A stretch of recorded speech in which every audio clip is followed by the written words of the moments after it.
दरबार में आ जाए। श्री गुरु चरण सरोज रति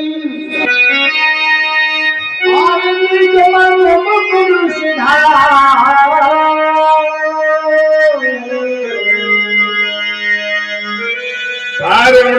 रघुबर विमल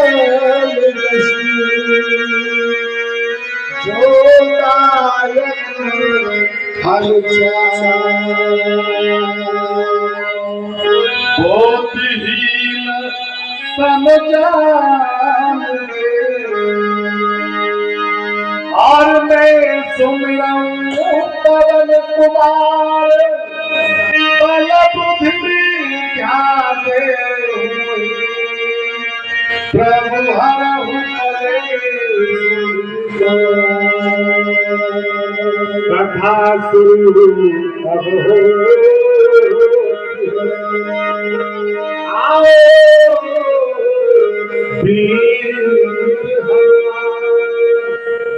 आसन आन विराजिए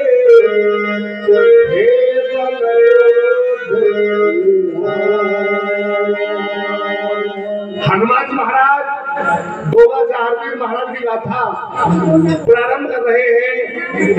आकर स्थान ग्रहण करें। 33 कोटि देवी देवता जहांगीर गोगा जी महाराज की कथा में स्थान ग्रहण करें।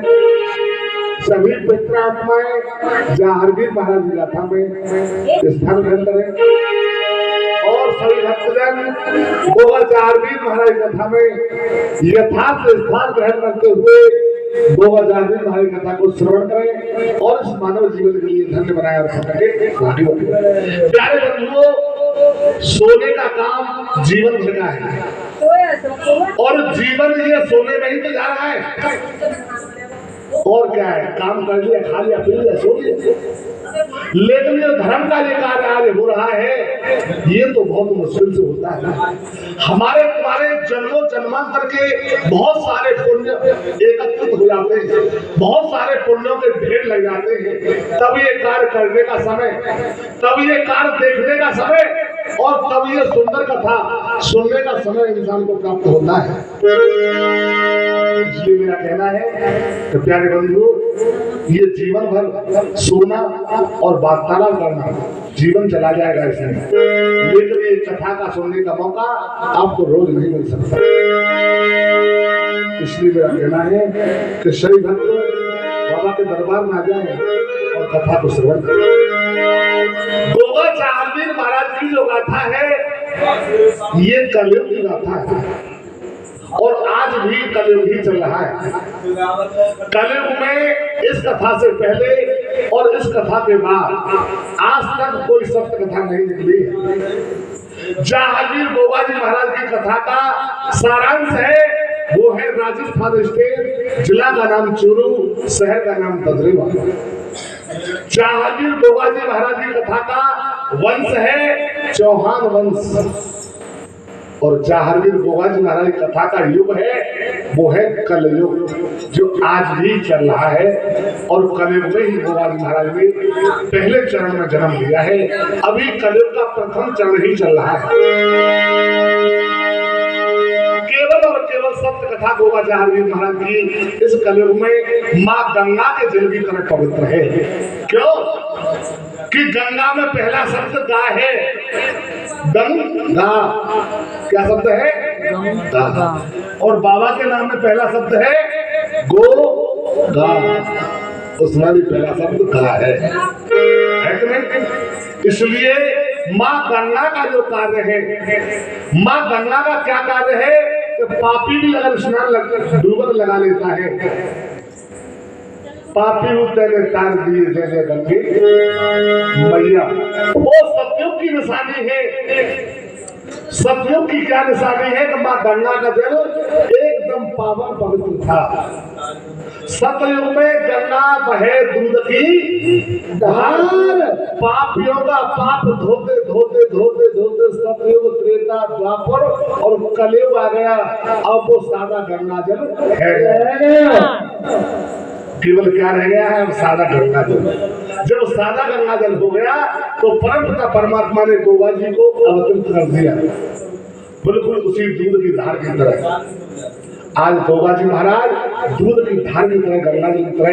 ये पवित्र कथा है क्योंकि इन दोनों की राशि एक है। उसमें भी पहला शब्द का है और इसमें भी पहला शब्द का है, दूसरा शब्द भी उसमें का है और इसमें भी दूसरा शब्द का है। समझ में आ रही है ना बात? समझ में आ रही है? गंगा और गो गा। आज की कल की कथा में ये गोवा जी महाराज की जो कथा है बिल्कुल गंगा जल दूध की धार की तरह पवित्र है। कथा का सारांश क्या है? जहांगीर गोवा जी महाराज के परम पूज्य हैं, जैसे पिता है और पिता के पिता और पिता के पिता और पिता के पिता और पिता के पिता। पहली श्रेणी के जो राजा हैं उनका नाम है गंगराव सिंह चौहान। गंगराव सिंह के पूरे जीवन में एक संतान पैदा हुई जिसका नाम हुआ भूरी भाव सिंह चौहान। भूरी भाव सिंह का शादी विवाह हुआ तो उनके जीवन में भी एक ही संतान हुई जिसका नाम हुआ उमरपाल सिंह चौहान। और फिर उमरपाल सिंह का शादी विवाह हुआ तो उनके पूरे जीवन में केवल 2 संतान पैदा हुए, 2 पुत्र पैदा हुए। क्या क्या नाम है? जेवर सिंह चौहान और जेवर सिंह के छोटे भाई हैं नेवर सिंह चौहान। बड़े धूमधाम से शादी विवाह हुआ सिरसा पाटन मानसरोवर से। वहां के राजा हैं कुंवरपाल सिंह। कुंवरपाल सिंह के महलों में 3 पुत्रियों ने जन्म लिया है।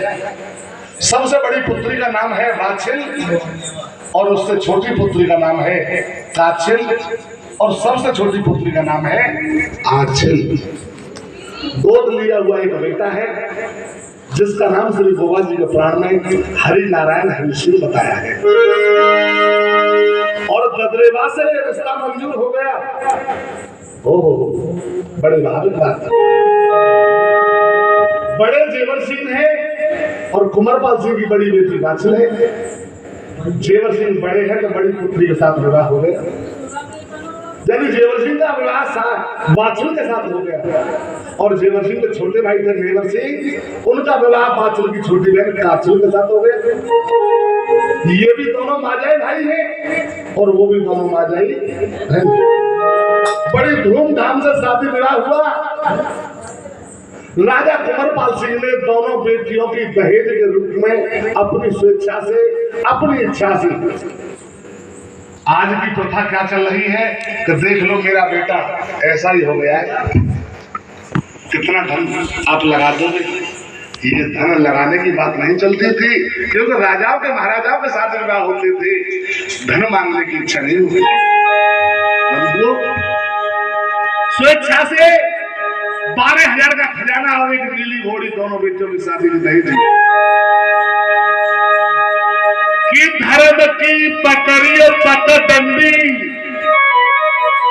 और नेक देर रुक जाओ चाय मेरी है जाएगी ठंडी। नेक चाय में थोड़ा घूंट लगा मिले